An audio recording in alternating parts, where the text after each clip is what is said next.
BJP party కేంద్రంలో అధికారము, party పరంగా కుట్రలు, కుతంత్రాలు, ఒక నీతి లేదు, ఒక లెక్క లేదు, ఒక పత్రం లేదు, ఒక పద్ధతి లేదు.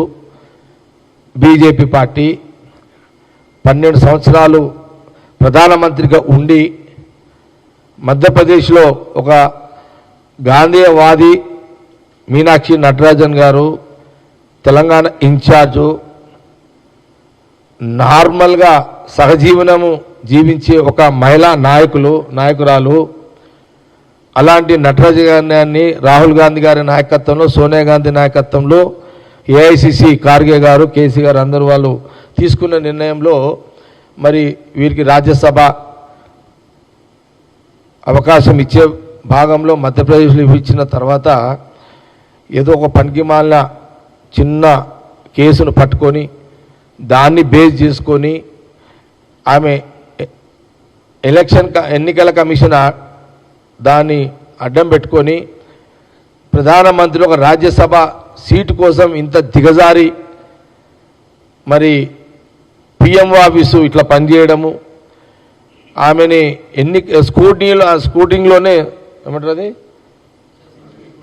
స్కూటినీలోనే తిరస్కరించడము, అది నిజంగా ఇది ఎందుకు ఇంత అవసరము అనేది కాంగ్రెస్ పార్టీగా ప్రజలు కూడా ఆలోచించేయండి.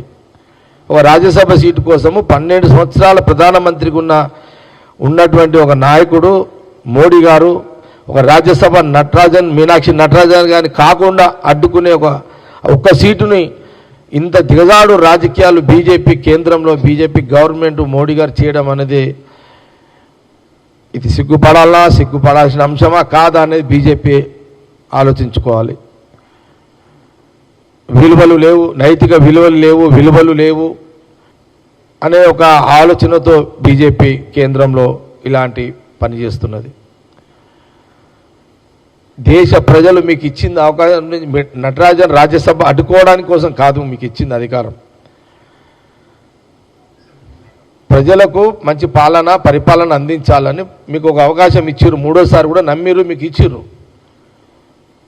మీరు ఇప్పుడు ఎక్కడ మీరు 2 కోట్ల ఉద్యోగాలు అన్నారు సంవత్సరానికి, దాని గురించి చర్చ లేదు. ప్రతి గ్రామంలో ప్రతి పేదవాడికి 15 లక్షల రూపాయలు నల్లధనాన్ని తెచ్చి అకౌంట్లో వేస్తున్నారు, దాన్ని చర్చ లేదు, దాన్ని ఊసేయలేదు, దాని మీద మాట్లాడరు. ఇటు 15 లక్షలు ప్రతి పేదవాడికి లేదు, 2 కోట్ల ఉద్యోగాలు అంటే 12 ఏళ్ళు అంటే దాదాపు 24 కోట్లు అంతే కదా.